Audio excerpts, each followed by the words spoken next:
Alright,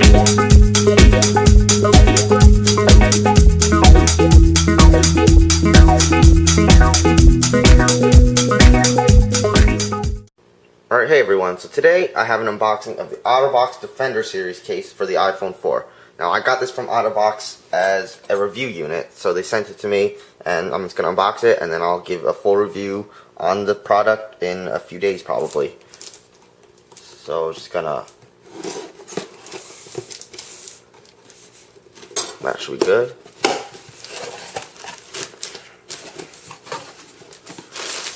Have some stuff there, and here we have the case itself. There's no like fancy box or packaging, it just comes like this. And let's see, what do we have at the bottom? We have this little cardboard piece. Looks like directions on how to put it on and stuff like that. And an Otterbox, what is it, a sticker? Yeah. And here is the case, so let's just open it up. Now, if you're not familiar with these type of Otterbox cases, they're normally like 3-piece sets. And they're like really bulky and, you know, that type of stuff. Alright, now here's everything you get in the box. First of all, you get that Otterbox sticker.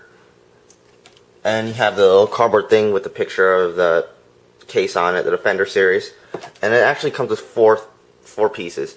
Now, these 3 are what actually make up the case. And this one's just like a fancy belt clip that you can put it on. It's kind of thick and bulky, but okay, so this is probably the first part that you're going to be using. It is what covers the screen. It has a cutout for the microphone and the front-facing camera and the proximity sensor, and it has a little cover here for the screen.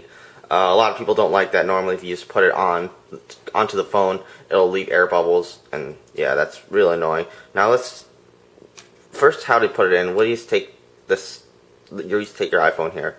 This is the first part you're going to need to put in because there's like a little slide thing here. You got to put it in that slot right there. This little slot, you just got to slide it in the slot right here. And then you'll take this part, which covers up the back of the phone.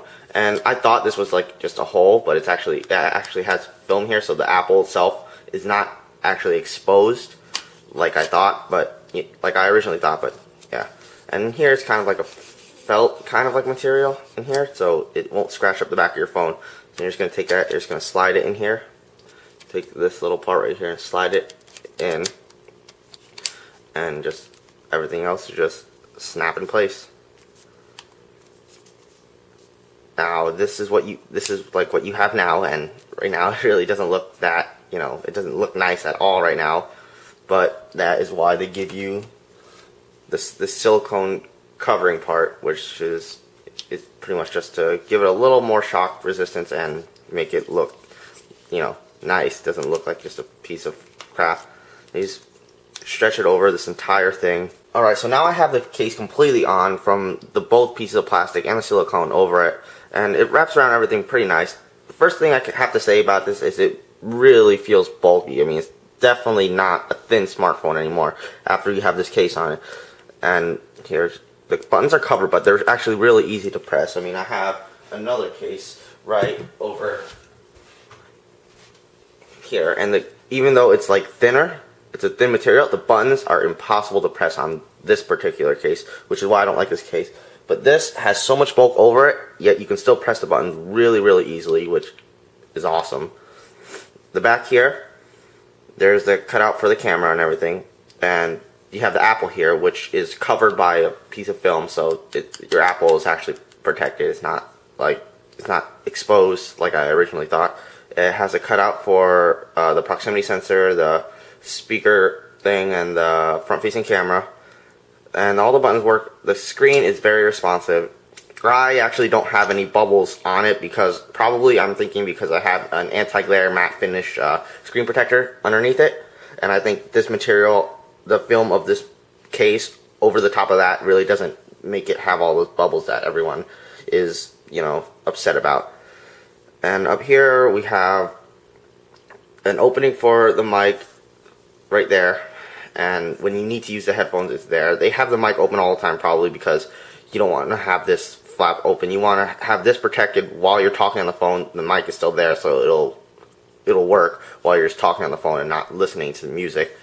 And down here we have the opening for the speakers, and when you need it, this will flip open if you need to use a 30-pin connector and connect it to your computer or something, and then it just closes. Now this case is definitely a great protection. It's probably the best protection you're going to find on a case like this for the iPhone 4, and I feel completely safe, you know, handling it, dropping it. It'll do really good. It's supposed to be water resistant too. Doesn't mean like you can like submerge it underwater. It's just like if you get a little bit of water on it, you can, you know, it'll be no big deal. Also over here you have the opening for the vibrate switch. And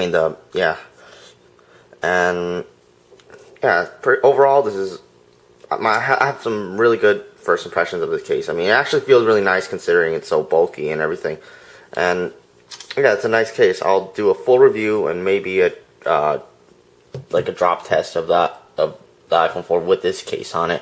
And yeah, it'll be all good. It also comes with this cool belt clip thing. You can just put that on, and yeah, it's all good. It's easy. And that's pretty much it for this video. I'll catch you guys in the next one with a full review of this case, and I'll catch you in the next one. Peace.